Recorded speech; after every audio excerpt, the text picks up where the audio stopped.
जयति पराशरसूनुः सत्यवती हृदयनन्दनो व्यासः यस्य आस्यकमलगलितं वाङ्मयममृतं जगत्पिबति भुजगभोगाभमुद्यम्य हृद्यं निजभुजं दक्षिणं लक्षणाढ्यं ललितमुद्रिक्तविज्ञानमुद्रं भज भज अनन्तमित्यालपन्तं प्रणतवान् प्राणिनां प्राणभूतं प्रणतिभिः प्रणये पूर्णबोधम् भवदवोष्णेन तातप्यमानान् भुवि परं नाथमप्रेक्षमाणान् भुवनमान्येन च अन्येन दोष्णा भवतु भीर्मा इति नः सान्त्वयन्तम् प्रणतवान् प्राणिनां प्राणभूतं प्रणतिभिः प्रणये पूर्णबोधम्.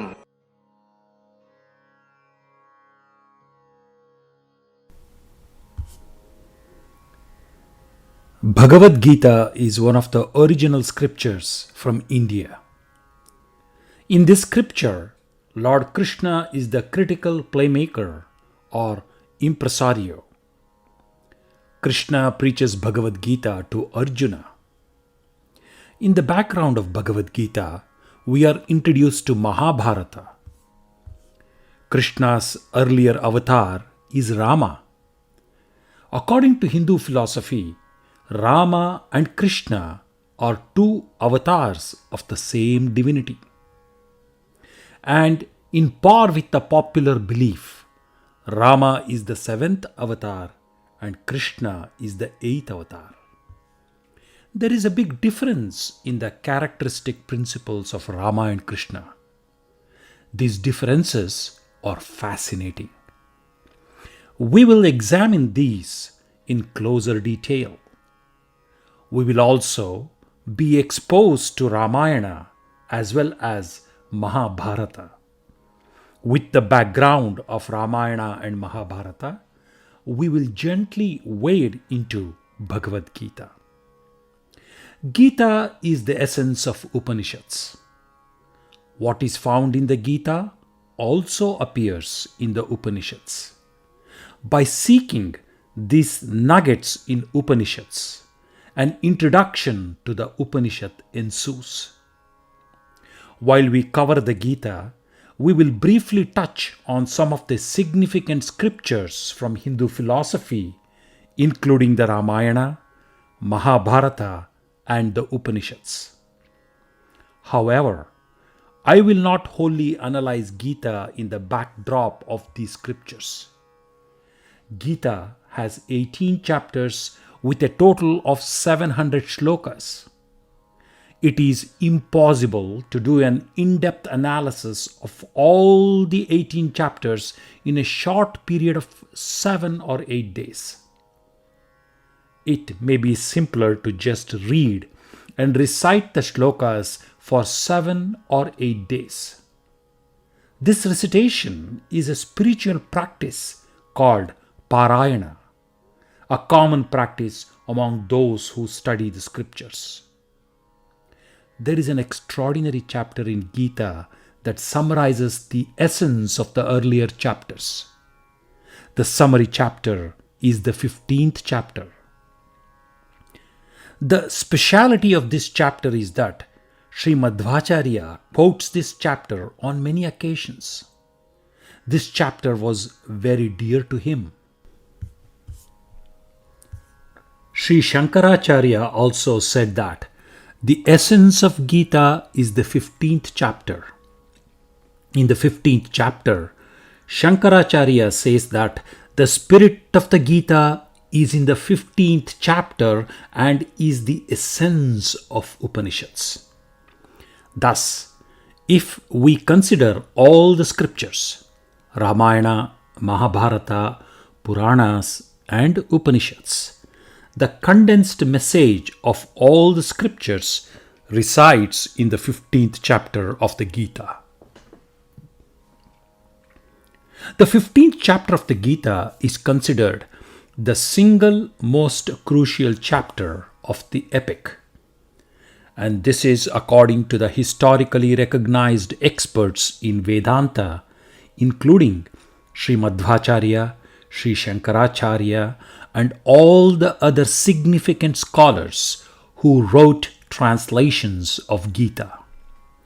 Therefore, I will use the 15th chapter of Gita as the main chapter for my discourse.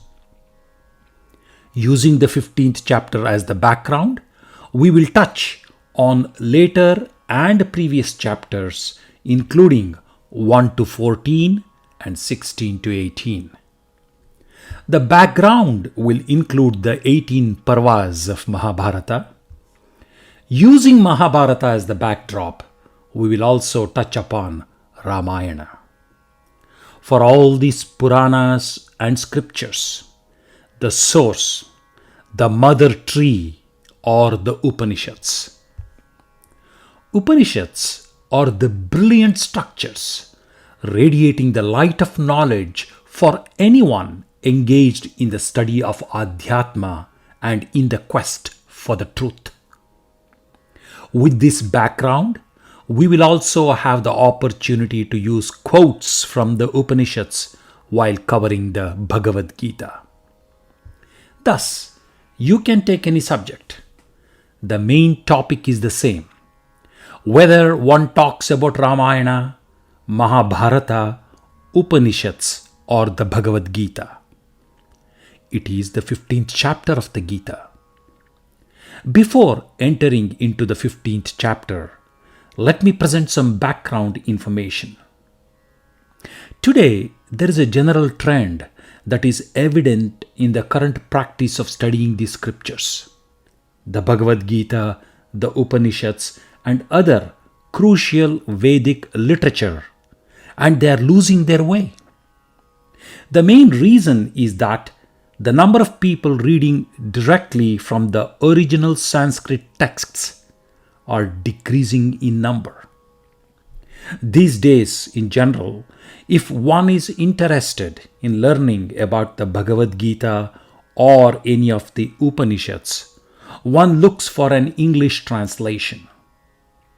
It is a travesty that one has to read in English the analysis or translation of our original Vedic texts in Sanskrit, authored by a foreigner with no exposure to the cultural background of our country.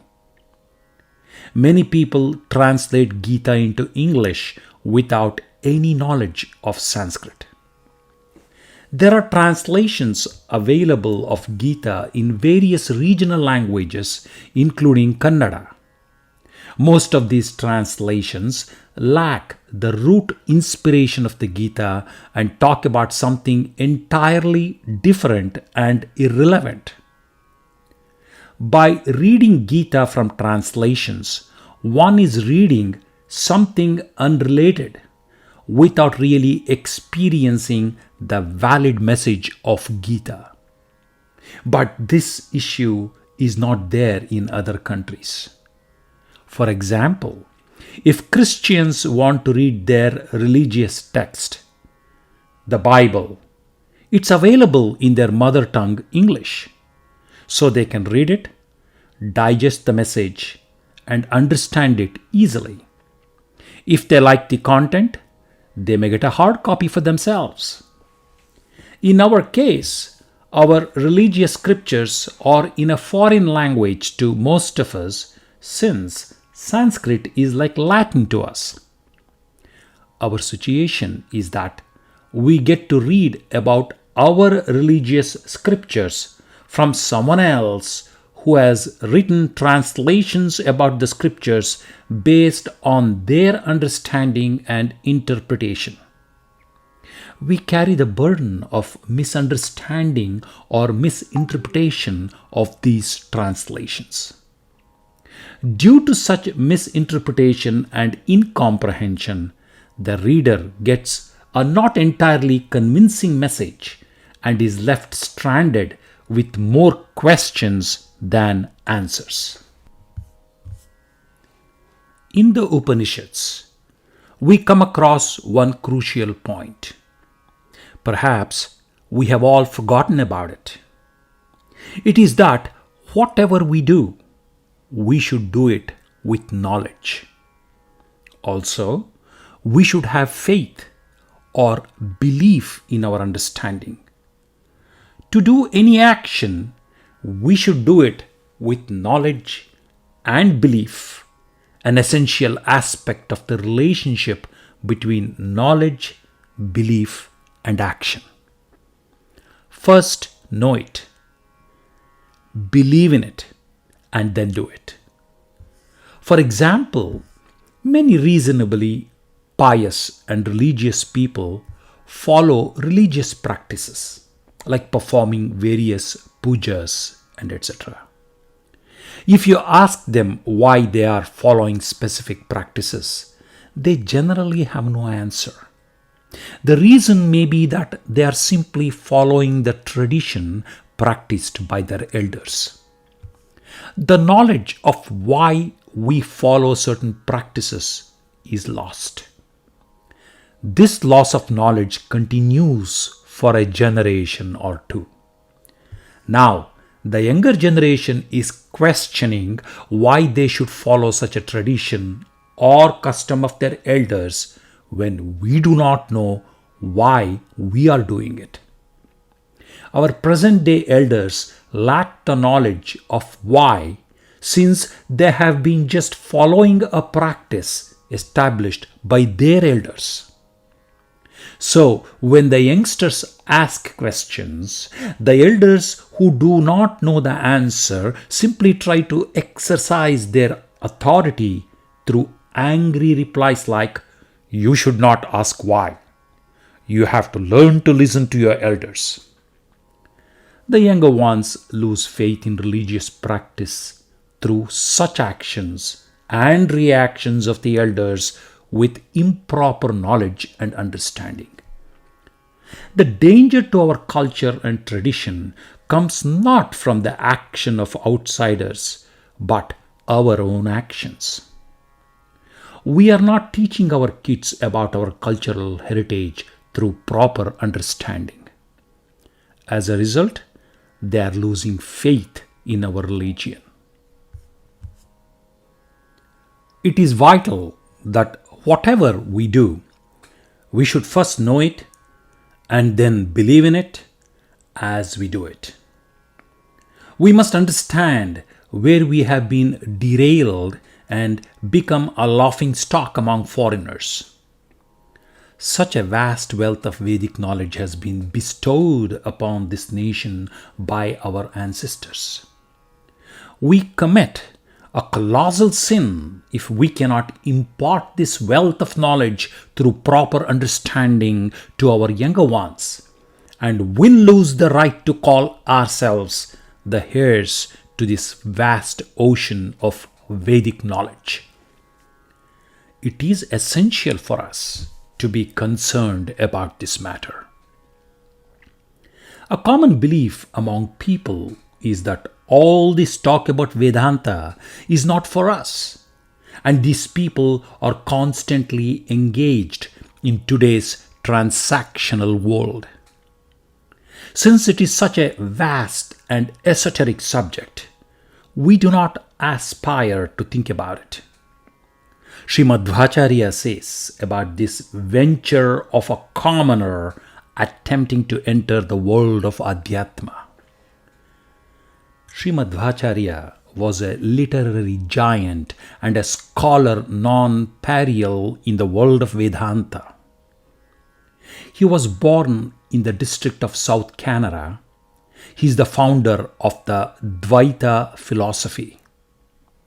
It is a matter of pride for all who hail from this area, including any Indian. His advice to the ordinary person is not to give up hope to learn about spiritual matters just because they seem too abstract or far removed from reality. He implores them to take the decisive step to start learning by being a student of Adhyatmic studies as much as he can at any given moment. An ordinary person may think one lifetime is not enough to fully complete the scriptural studies. he may have misgivings that he has to start from square one in the next life.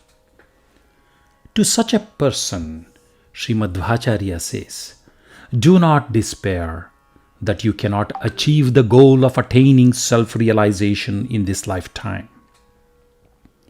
If one cannot wholly learn all there is to know about the Vedas and Upanishads in one lifetime, one can continue in the next life. He clearly asserts that none of the knowledge gained in such a process goes to waste. The learning process includes recording the knowledge in ourselves and preserving it as a cultural heritage that gets carried into the next life. Thus, while climbing a flight of 10 stairs for the first floor, it is perfectly all right if you can mount only one step in your lifetime. You can climb the second step during the next life, and so on. Climbing one step is still progress in the right direction. There is no loss in such a learning process as long as you have taken a positive step towards learning the scriptures. You have to develop the desire to learn. Your rich cultural heritage is what you aspire to learn. Developing such a desire is an achievement in itself. Even that does not go to waste. If you have such a desire in this lifetime, you will be born in the next life in an environment conducive to transforming passion into the action of learning. None of the steps taken in this path of learning as a student of Indian philosophy goes to waste. Whatever we know in this path is our achievement for this lifetime. This knowledge gets carried into the next life. Thus, Srimad Bhagavadgeeta gives us the confidence to take the next step of learning about our scriptures. About 7 or 8 years ago, an American student visited me at my home. Do you know why? His main fear was this. According to Christianity, there is only one lifetime for everyone. If one cannot achieve his goals during this lifetime, there is no concept of reincarnation to complete his goals. He said to me, I have already lost many years in this lifetime without achieving anything. And there is not enough time available to me to achieve anything in this lifetime. And there is no concept of the next life for me. So, please assure me with confidence that there will be reincarnation and I will be content and happy with that knowledge. I have become an emotionally very frustrated person at this point. I told him that our country preaches reincarnation to the entire world. Our whole Hindu philosophy is based on the concept of reincarnation, and assured him that he could confidently go back to America with that knowledge and he could achieve his goals in the next life. Why do Christians say there is no incarnation? It is just to make people as good as possible in this life itself. Otherwise, people can postpone their good deeds to the next life by saying, let us enjoy during this life. There is next life for studying philosophy.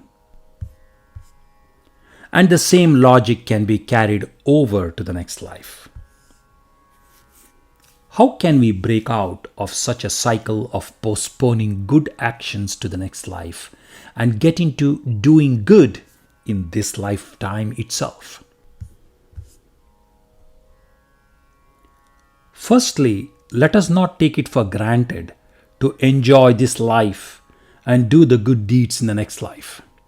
Secondly, there is no guarantee that we will be reborn as human beings in the next life. We could be reborn as plants or animals. You may have heard of this case of one person here in Manipal who narrated his 5 previous births while being hypnotized. In one of his previous births, he was a Muslim utensil dealer in Ahmedabad. Before that birth, he was an American in Pittsburgh, and in another birth, he was a bird.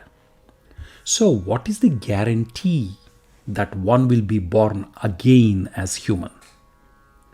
Now, plants and animals will not be born again as plants or animals since they are not doing any harmful activity but living according to their nature. If we destroy a tree, it may be reborn as a human form. According to Shastras, the human form represents the peak in our evolution. At the peak, the human form is referred to as the one of Arvak. As the wheel turns, the point at the peak has to come down. Trees and animals currently at the bottom of the wheel rotate up, and the humans at the top go down. The only way to evolve from the peak is to fall or liberate oneself from the cycle of life and death. The status of humans referred to as adhogati means pointing to the abyss from the peak. Humans are not aware of this during their lifetime. With this awareness, we cannot just forget about our duties in this life merely by saying that we can postpone our interest in philosophy to the next life. I want to mention one more thing in this context. If a child shows interest in Vedanta or philosophy at a young age, I have seen parents scolding their children by saying that Vedanta and philosophy are for people who are over 60 and retired. It is not for young students going to school, and this is not recommended. Upanishad clearly states, if you are interested in learning about the truth, you have to start learning right now. Otherwise, one cannot regain the time lost in other activities. One can restore anything that is lost, including wealth, but not time. What is past is past. This warning is given to us daily by sunrise. We go to watch the sunset at a beach. We watch the sunset and wonder at the beautiful scenery that lies in front of us at that moment. But that moment is transitory. Darkness comes after sunset. According to Shastras, behind every beautiful truth is a very dark foreboding, and this is the harsh reality of truth of life. After every sunrise or sunset, the harsh reality is that you have lost 24 hours of your lifetime, or closer to death by 24 hours. And this sounds very ominous and not to our liking. One has to agree with the truth of this reality. We do not think like this every time when we watch the sunset. We enjoy the moment, its beauty, and click a photo to capture the memory. Yes, there is an eternal truth behind this transient truth of life that goes very deep. Understand this permanent truth is the study of Indian philosophy. What is the truth of life? What is true living? Who am I? From where did I come? And where am I going? When did I start? And till when will I be? Is my time limited from when I was born to the time I die? If that is the case, there is no need to worry about it because, in the end, I will be just a pile of ashes and dust. But if that is not the case, where was I before I was born? Where will I go after I die? What is the meaning of my life? What is the one force that guides the actions of this life? Lord Krishna says in the Gita, bhagavadgeeta-1, you do not know where you came from.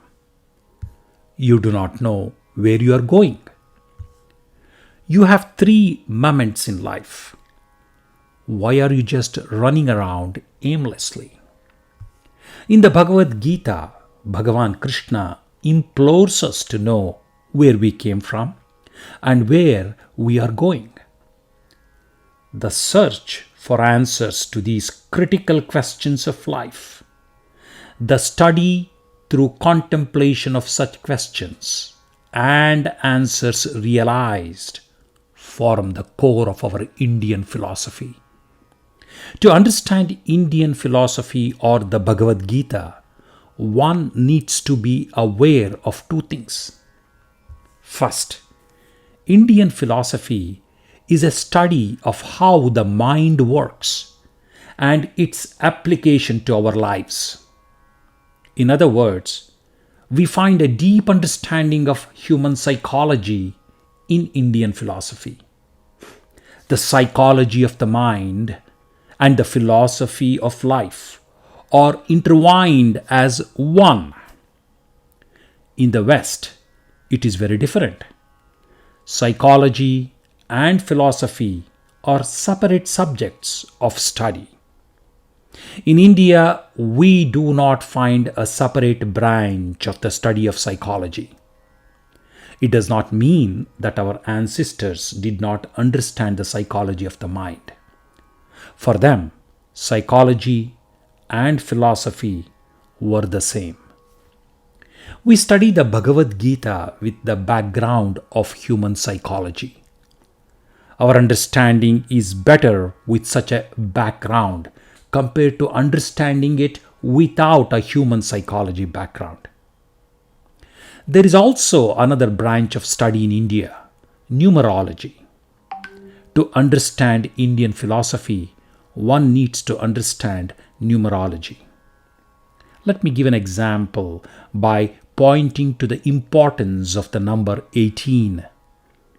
The Mahabharata has 18 parvas. The war lasted for 18 days. The total number of soldiers who took part in the war was 18 Akshohinis. Akshohini is a unit of the army and includes a certain number of chariots, elephants, horses, and foot soldiers. The Bhagavad Gita has 18 chapters. Ishavasya Upanishad has 18 mantras. Hamsa Gayatri mantra has 18 sounds. Bhagavata, the greatest of our Puranas, comprises of 18,000 shlokas. Why this 18? It is essential to understand the significance of this number to understand the Bhagavad Gita. If we do not understand this significance, there is no use in reciting the scriptures as a part of a daily routine or parayana. Not understanding the significance of the basics behind our scriptures is the reason for the erosion of our cultural values. The problem is that 2 types of people are responsible for this current situation. The people who had faith and belief followed the dharmic practice religiously.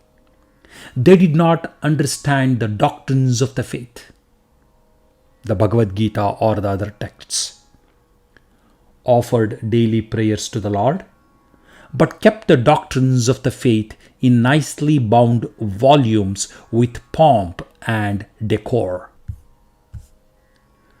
The group of people who did not have faith threw the doctrines of Dharma away to the dustbin and went about their life merrily. Together, these two groups of people can be held responsible for the erosion of Dharma in our country. To summarize, there was no action to understand the true essence of the Bhagavad Gita and put the message to practice in our daily lives. The group of people who had faith just followed their religious practices piously, keeping the text of Bhagavad Gita in nicely bound volume with pomp and decor. And the people who did not have faith did not care. Altogether, both groups have been unfair to the Bhagavad Gita, causing significant damage. By not attempting to imbibe the true message of the Bhagavad Gita into our daily lives, cultural ethos suffered considerable damage. I would like to present an extraordinary experience in New York involving a good friend of mine originally from Udupi. He is a supervisor in a hospital complex in New York. A famous American psychiatrist has his practice in this hospital complex. In his office, there is a picture hung on the wall. It is the picture of Bhagavan Krishna advising Arjuna, a scene from Gitopadesha. This picture is fairly common in households in India. We can find wooden carvings of the Gitopadesha, nice paintings of the same scene, and many pictures being sold outside any temple of Krishna. But this picture of Gitopadesha seen in New York in a psychiatrist's office? My friend asked the psychiatrist why he has this picture on his wall. The answer he got was simply stunning. The psychiatrist said, Bhagavan Krishna introduced the subject of psychotherapy to this world. When Arjuna was suffering from anguish due to the conflicts in his mind, in the middle of a real battle, Bhagavan Krishna cured him of his mental conflicts through psychotherapy. Thus, it was Bhagavan Krishna who introduced this subject to the world. We use the same doctrines that Krishna taught to make our daily lives. He is the Guru for all of us who practice psychiatry. I cannot think of any other better person as a Guru whose photo I can keep on my wall. How many psychiatrists would talk in a similar vein here in India? How many psychiatrists among us would keep Lord Krishna's photo on their wall? Krishna helped purify Arjuna's mind through psychotherapy by giving a discourse on how to handle mental conflicts. It was Krishna who was able to help Arjuna keep his mind cool in the heat of the battle. Krishna's teachings on psychotherapy are applicable worldwide. He is the Jagat Guru. We say the shloka, Krishnam Vande Jagadgurum, and this is very much true. Sometimes we use the word Jagadguru very lightly. For many of us, Jagat may mean not more than a few houses, including our own. We find some mathas put up advertisements about their Swami being a Jagadguru. So we are used to understanding the word Jagadguru as a guru within a fairly small world of our day-to-day dealings. However, it is not an exaggeration that the entire world draws inspiration from Krishna, the real Jagadguru. From these few experiences, we saw that our gift to the world of philosophy is enormous. Just imagine the impact that Krishna, the Bhagavad Gita, and the Upanishads have had on the intellectuals engaged in the world of philosophy. When we start diving into Indian philosophy, we find it to be deep, enriching, enjoyable. And it is a travesty that our younger generation lacks proper exposure to it. To top it all, they do not feel an iota of guilt for not reading any of our ancient scriptures, and they are proud of their ignorance. I've heard this from a well-known literary gentleman in Bangalore. He said, "I have not read our scriptures, the Ramayana and the Mahabharata, and I am proud of this fact." Why are our people proud of their ignorance?